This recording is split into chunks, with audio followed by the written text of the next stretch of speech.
Hi everyone, I'm Lisa from the SIG SAUER Academy. I'm here to talk to you today and introduce you to our 4 firearm safety rules that are crucial to our training at our facility in our academy and that we want folks to actually comprehend and apply in their own 360-degree worlds when maybe we're not here with us training at the SIG SAUER Academy.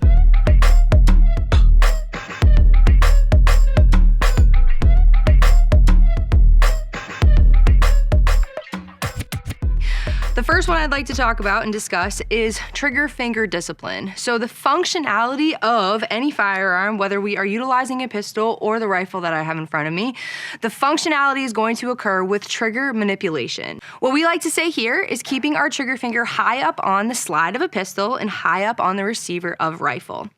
At this point, if I were to show you folks the trigger guard that you can see here, you cannot see a digit of my finger through that open window.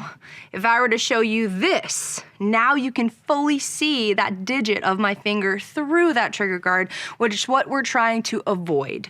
In conjunction with not being able to fire the gun if my finger is not on the trigger, if I have my muzzle pointed in a safe direction, let's say if for some reason I didn't adhere to the trigger finger discipline rule, if the gun were to go off unintended, there would be minimal property damage and there would be no loss to life or injury to a person. So I look around, I process my environment, and I have some predetermined area or direction that I know is safe. And then I live in that direction unless it changes. So let's look at the rifle, just because it has a little bit longer of a barrel.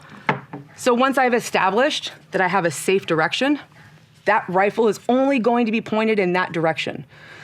If I have to move my rifle for some reason to the other side of the room, and that is a safe direction, I'm going to have to orient the muzzle up or down before I move it. So if I wanted to go to my left, I would come up with the rifle, face that direction, and then I can point the muzzle in that direction. The third firearm safety rule is knowing the status of the firearm. So every time we leave a gun and it leaves our sight, we need to then reassess the status. We never assume the status of a firearm. So we'll safely pick up our pistol and our finger will go high on the slide, and we're gonna just do a 3-point inspection of this pistol. So I'm gonna check the magazine well, I'm gonna check the chamber, and I'm gonna check the breech face. I'll then look away so that I can break my concentration and make sure I'm not assuming anything. And I'm gonna again do that 3-point inspection, visually and physically checking. For a rifle, I'll do the exact same thing.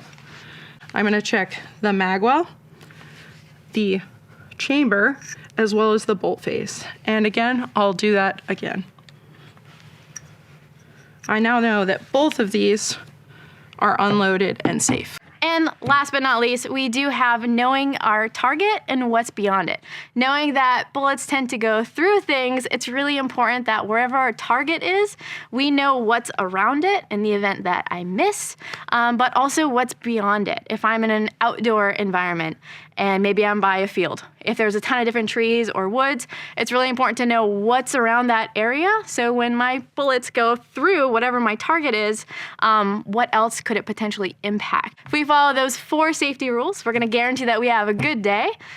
Be sure to check whatever range that you're gonna go to for any additional range-specific rules.